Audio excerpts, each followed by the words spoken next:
Diccionario Vivícola, una producción del canal B-Music Enterprise y la productora Arte Global Internacional. Primera definición: Adar, nombre geográfico de persona que significaba sueño de la trilla. Primero, ciudad de la frontera sudeste de Judá, también denominada Hazar Adar. Segundo, nieto de Benjamín, también llamado An. Tercero, 12º mes del calendario judío después del exilio, que incluye parte de febrero y marzo, fecha de la fiesta de Purim establecida en Esther. Abdel, nombre persona que significa Dios invita, hijo de Ismael y nieto de Abraham.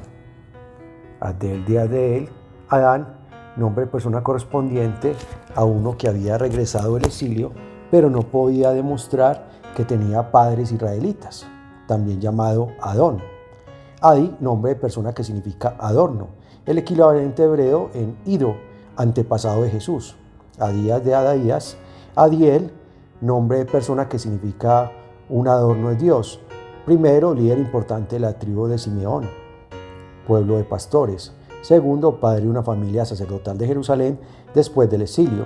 Y tercero, padre del tesorero de David.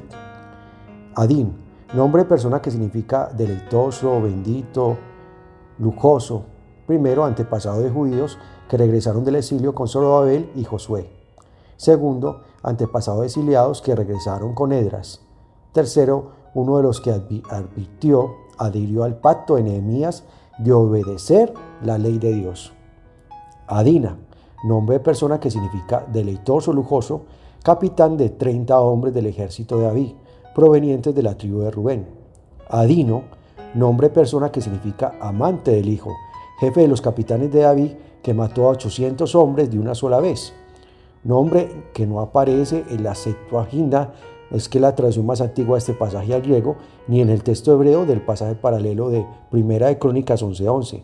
Algunos traductores modernos lo omiten en 2 Samuel 23:8. Aditaín, nombre geográfico que significa lugar elevado, ciudad que Josué le otorgó a Judá, y no se conoce su ubicación.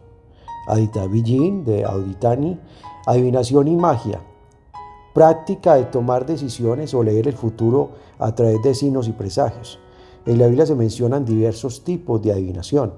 Ezequiel 21:21 menciona la consulta a ídolos, el uso de flechas y el examen del hígado de un animal. Las flechas eran sacudidas en un ajiaba y se arrojaban a la tierra, o bien se sacaba una para decidir dónde atacar.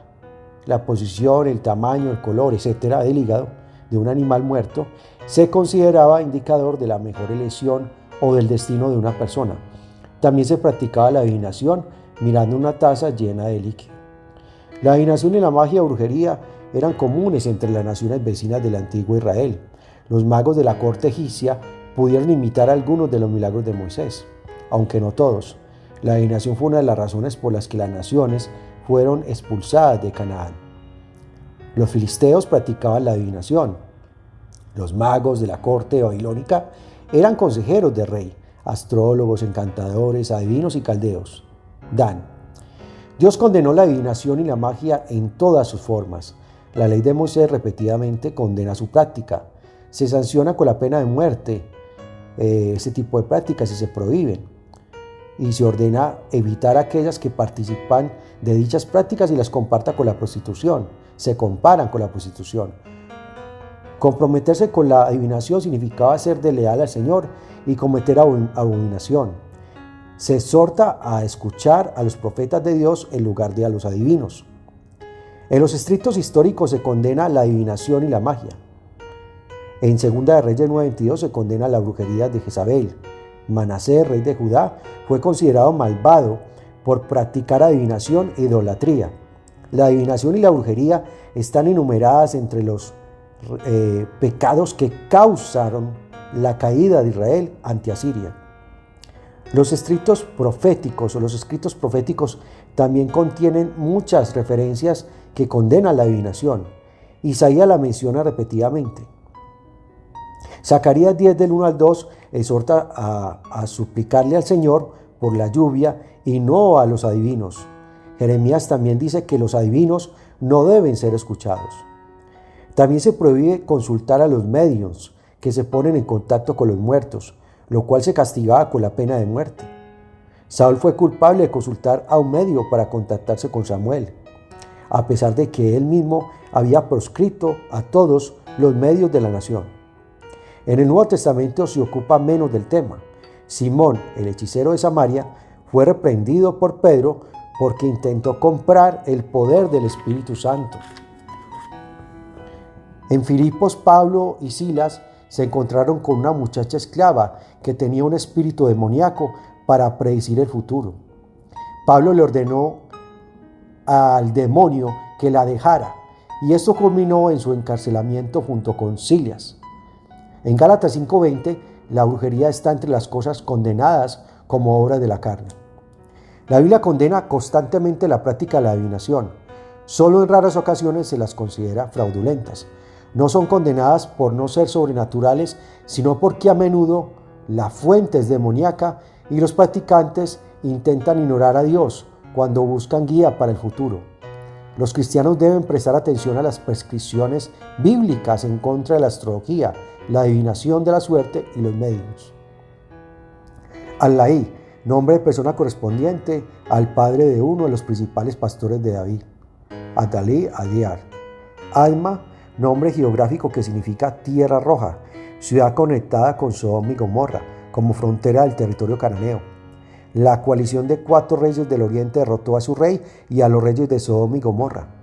Dios destruyó Adma, una de las ciudades de la llanura, junto con Sodoma y Gomorra. Dios no podía soportar tener que tratar a Israel, el pueblo que él amaba, como había tratado a Adma, aunque el comportamiento de Israel se asemejara al de esa ciudad. Es probable que Adma haya estado ubicada debajo de lo que es ahora la parte sur del Mar Muerto. Admata, nombre de persona en persa que significa sin conquistar, uno de los consejeros principales del rey Asuero, Jerjes de Persia. Administración, don espiritual que Dios da a algunos miembros para edificar la iglesia. La palabra griega kubertos solo aparece aquí en el Nuevo Testamento griego. Describe la capacidad de liderar o ocupar una posición de liderazgo. La expresión idiomática hebrea hacer justicia se traduce a administrar justicia, juzgar con justicia. De manera similar, la expresión idiomática se traduce a hacer juicio. En Jeremías 21:12 la avanza todavía más con otras expresiones idiomáticas hebreas y arameas a las que traduce administrar. En el Nuevo Testamento denomina administrador del palacio a la persona que en hebreo se llama el que está sobre la casa. Procura guiar a quienes se encuentran en posición de autoridad para que establezcan una sociedad en la cual la ley de Dios aplique equidad y justicia a todas las personas sin favoritismo ni prejuicios. Al traducir el término griego diaconía, la revelación habla de diversidad de ministerios, maneras de servir, operaciones. La tarea de liderar una iglesia abarca el ministerio o el servicio en respuesta a las necesidades de sus miembros. Anna, nombre de persona en arameo que significa gozo de vivir. En primero, israelita posterior al exilio que tenía una esposa extranjera. Y segundo, sacerdote postexílico. Annas, nombre de persona que significa gozo de vivir. Primero, líder militar de la tribu de Manasés que se unió a David en Siglat. Segundo, líder militar de Judá apostado en Jerusalén bajo el reinado de Josafat. Adón de Adán, Adonai Nisi, Adonías, nombre de persona que significa Yahvé es Señor. Primero, cuarto hijo de David, el nombre de su madre era Jaquit. Segunda de Samuel 3:4. Cuando David era un anciano, Adonías ideó una estrategia para suceder a su padre en el trono de Israel, pero su esfuerzo fracasó. Primera Reyes 1:5-50. Después de que Salomón ascendiera al trono, Adonías volvió a expresar sus aspiraciones al reino pidiendo como esposa a Abisat, la joven que cuidó a David cuando éste era anciano. La respuesta de Salomón al pedido de Adonías fue ejecutado. Primera Reyes 2, del 13 al 28. Pues procuraba establecer en Israel un reinado hereditario en el cual el hijo mayor se convertiría automáticamente en rey. El profeta Natán trabajó junto con David y Betsabé para establecer un reinado en el cual los deseos del rey, que estaba por morir, y la elección de parte de Dios determinaban ¿quién sería el nuevo rey? Segundo, levita a quien Josafat envió para que le enseñara el libro de la ley a la tribu de Judá. Líder de los judíos después del exilio, firmó el pacto de Nehemías en cuanto a obedecer la ley. Tercera definición. Adoni Beset, nombre de persona que significaba señor de Beset, nombre geográfico que significa relámpago o fragmentos. Rey cananeo de Beset, la tribu de Judá lo derrotó y antes de llevarlo a Jerusalén le cortó los pulgares y los dedos grandes del pie, una señal de humillación. Murió allí. Adonicán, nombre de persona que significa el Señor se ha levantado, cabeza de una familia constituida por 666 personas que regresó de Babilonia a Jerusalén con Zorobabel alrededor del 537 a.C. En Esdras 2, versículo 13, algunos miembros de la familia regresaron con Esdras durante el reinado de Jerjes. Algunos eruditos bíblicos creen que Adonicán es la misma persona que aparece en Nehemías 10:16 con el nombre de Adonías. Adonicán, Adonirán, nombre de persona que significa el Señor es exaltado, oficial a cargo de los equipos de trabajo que Salomón reclutó en Israel. El rey forzó a los ciudadanos de Israel para que trabajaran para el Estado a fin de conseguir los materiales para edificar el templo y los otros proyectos de Salomón. Aparentemente, la misma persona continuó supervisando a los trabajadores durante el reinado de Roboam, aunque su nombre se abrevia Adorán o Adoranem. En Primera de Reyes 12, versículo 18 y en Segunda de Crónicas 10, versículo 18, en esa época Israel se rebeló contra la práctica de hacer trabajar a los ciudadanos libres. El pueblo apedreó a Adonirán hasta matarlo. Adonirán, ver Adorán. Adonisedet, nombre de persona que significa el Señor es justo, o el Dios Sedet es Señor, rey de Jerusalén que formó una coalición de reyes cananeos para luchar contra Gabaón, después de que Josué hubiera hecho un pacto de paz con ellos. Josué marchó para ayudar a Gabaón, derrotó a la coalición y exhibió públicamente a los reyes antes de ejecutarlos. Expuso los cuerpos sobre árboles como señal adicional de humillación, ya que eso posponía la sepultura. Adopción, proceso legal mediante el cual una persona recibe a otra en su familia y le confiere privilegios y ventajas familiares. El adoptante asume responsabilidades de padre hacia el adoptado. El adoptado en consecuencia se considera un verdadero hijo y se convierte en beneficiario de todos los derechos, los privilegios y las responsabilidades correspondientes a los hijos de la familia. Raras veces se hace referencia a la adopción en el Antiguo Testamento, cuya ley no contenía legislación específicamente sobre la adopción de hijos. Además, el idioma hebreo no posee ningún término técnico para nombrar esta práctica. Su ausencia explícita entre los israelitas probablemente se explique en parte por las alternativas que existían para los matrimonios que no podían tener hijos. El matrimonio de levirato restringía la necesidad de adoptar y el principio de mantener la propiedad dentro de la tribu. Aliviaba algunos temores de los padres que no tenían hijos. Aunque la adopción no se menciona en forma manifiesta en el Antiguo Testamento, sí existen alusiones al concepto. Jacob le declara a José: y ahora tus dos hijos, Efraín y Manasés, que te nacieron en la tierra de Egipto, antes que viniese a ti a la tierra de Egipto, míos son, como Rubén y Simeón serán míos. Génesis 48, versículo 5. La noción de la condición de hijo para Yahvé desempeñaba un papel crucial en la identidad de la nación de Israel basada en el pacto. Y dirás a Faraón: Yahvé ha dicho así: Israel es mi hijo, mi primogénito. Ya te he dicho que dejes ir a mi hijo para que me sirva. La idea también se encuentra entre los profetas. Cuando Israel era muchacho, yo lo amé y de Egipto llamé a mi hijo. La adopción como concepto relacionado con el pacto se aplicaba a los israelitas en un sentido de unidad corporativa. No se percibía como la adopción de los israelitas individualmente. El concepto de adopción halla su plena expresión en el Nuevo Testamento, en el pensamiento de Pablo. Incluye diversas implicancias. En Romanos del 9, versículo 4, la adopción se refiere a la relación exclusiva de Israel con Yahvé.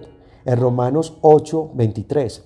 Tiene connotaciones en cuanto a la futura resurrección corporal y en Romanos 8:15 alude a convertirse en hijos de Dios, Por lo tanto, como hijos de Dios, el Espíritu Santo da testimonio en el corazón de los creyentes de que son hijos de Dios. Romanos 8:16. Segundo, obra en el corazón de los creyentes haciendo posible la intimidad con Dios como Padre. Gálatas 4:6. Y tercero, proporciona una guía personal cuando los creyentes andan conforme al Espíritu. Romanos 8:4. Pablo hace un contraste entre la relación única que se le confiere al creyente mediante la obra de adopción de parte de Dios y la correspondiente al esclavo que vive, trabaja y se relaciona en base al temor. Romanos 8:15. Los que han sido adoptados por Dios dentro de su familia son herederos con Dios y coherederos con Cristo y reciben todas las bendiciones, los beneficios y los privilegios obtenidos mediante el sacrificio del Hijo de Dios. Romanos 8:17. Aunque Pablo fue quien mayormente desarrolló el tema de la adopción, ciertos aspectos de este concepto se hallan en otros lugares del Nuevo Testamento. Está implícita en la enseñanza de Jesús acerca de Dios como Padre. Mateo 5:16, de 6 al 9, Lucas 12:32. El otorgamiento de los beneficios familiares a un adoptado es una expresión de la autoridad de la palabra viviente. Juan 1:12. Y está en concordancia con su misión de llevar muchos hijos a la gloria. Hebreos 2:10. En consecuencia, Jesús no se avergüenza de llamar hermanos a los creyentes. Hebreos 2:11. La adopción se convierte en la manera fundamental en que los creyentes viven y se relacionan con Dios y con los demás creyentes.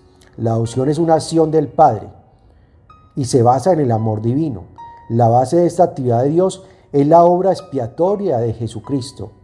Abarca al ser pacificadores y alienta al creyente a volverse semejante a Cristo, como expresión de la relación familiar.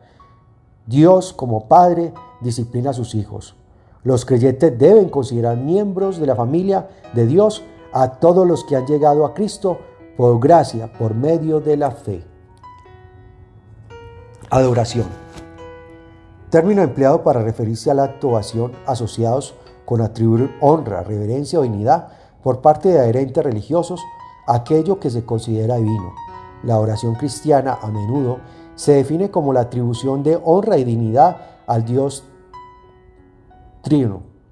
La oración se entiende de manera más completa como interrelación entre la acción divina y la respuesta humana. La oración es la respuesta humana ante la revelación personal del Dios Trino. Esto incluye, primero, inicio divino donde Dios se revela a sí mismo, sus propósitos y su voluntad.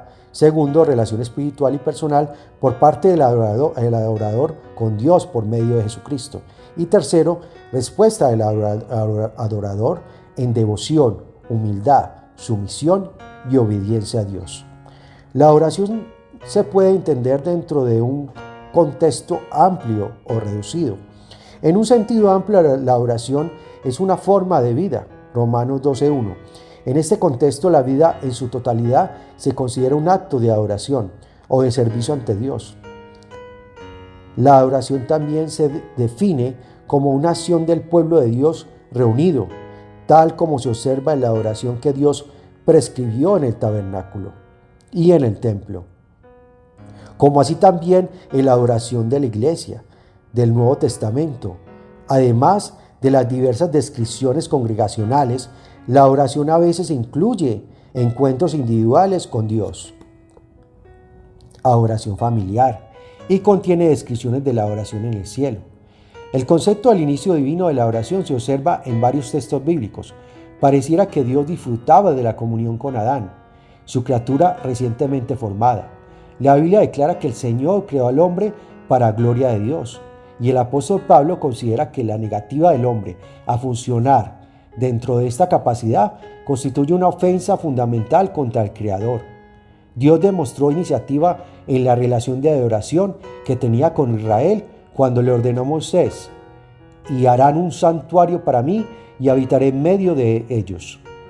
En las instrucciones para el tabernáculo, Dios prescribe lo siguiente: primero, un espacio sagrado, Kadosh, lugar santo. Segundo, un tiempo sagrado, el día de reposo. Y su deseo de habitar en medio de su pueblo. Y revelarle su gloria. El Señor continuó esta relación con Israel en la adoración en el templo. En el Nuevo Testamento surgen conceptos similares. En el encuentro de Jesús con la mujer samaritana, en Juan 4, se observa la iniciativa divina. Jesús declara allí que Dios busca verdaderos adoradores, aquellos que lo adoren en espíritu y en verdad. Juan 4, 21, 24. En este pasaje Jesús enseña que la oración genuina no está limitada a un lugar en particular, Juan 4, 21, sino que está basada en una relación espiritual entre el adorador y Dios mediante la fe en Jesucristo. El momento habitual para la oración cristiana pasa al primer día de la semana, conocido como el Día del Señor, que está indudablemente asociado con la resurrección de Jesús, que se produjo ese día. La presencia de Dios entre su pueblo se revela en Jesús, que es Dios y que es Emmanuel, Dios con nosotros.